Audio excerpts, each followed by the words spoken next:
Honda recalling 440,000 Odysseys. Tesla will fine you $50,000. And automakers just wrote off $70 billion in EV programs. I'm Jason Malantini, 14-year automotive engineer. Let's get into it. 2018 to 2022 Honda Odysseys had a software calibration problem in the airbag control module. The deployment threshold is too sensitive to underbody impacts, so hitting a pothole or speed bump can trigger the second and third row curtain airbags.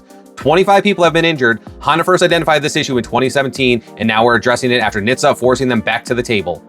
Tesla is selling 350 final Model S and X Signature Edition vehicles at $159,000 each, and buyers have to sign a no resale agreement with $50,000 penalty if they flip it within the first year. The Fremont production lines are being converted to build Optimus humanoid robots. The Model S made Tesla credible. The robots are what's next. Automakers have now written off $70 billion in canceled EV programs in 2026 alone. Tariffs made imported EV components more expensive. The tax credit disappeared, and demand plateaued. You can't justify a dedicated EV platform when there isn't volume to amortize the tooling costs.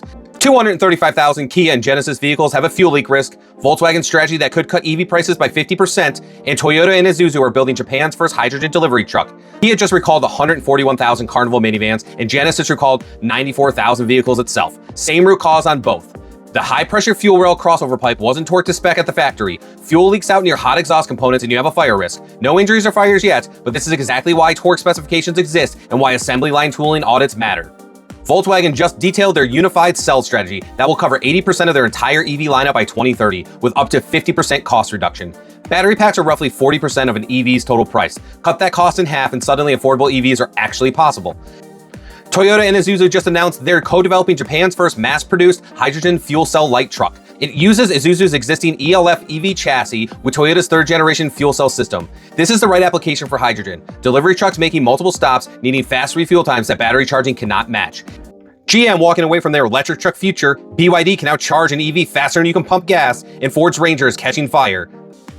GM indefinitely suspended the refresh of the Silverado EV, Sierra EV, Escalade IQ, and Hummer EV. The sales numbers tell the whole story. In Q1 2026, GM sold roughly 1,400 Silverado EVs and 1,300 Sierra EVs, combined for the quarter. Meanwhile, GM just added a 6th production day at Flint Assembly to keep up with the high demand for gas-powered heavy-duty trucks.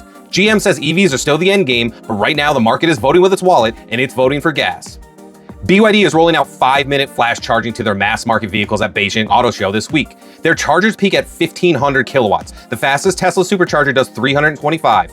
That's not competing with American EV charging. That's not even the same sport.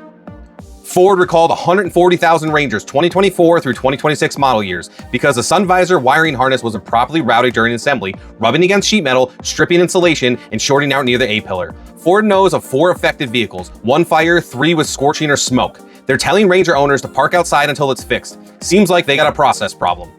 GM retreating, BYD charging ahead, and Ford on fire. Follow Automotive right now for the engineer's take on what's really happening in the automotive industry.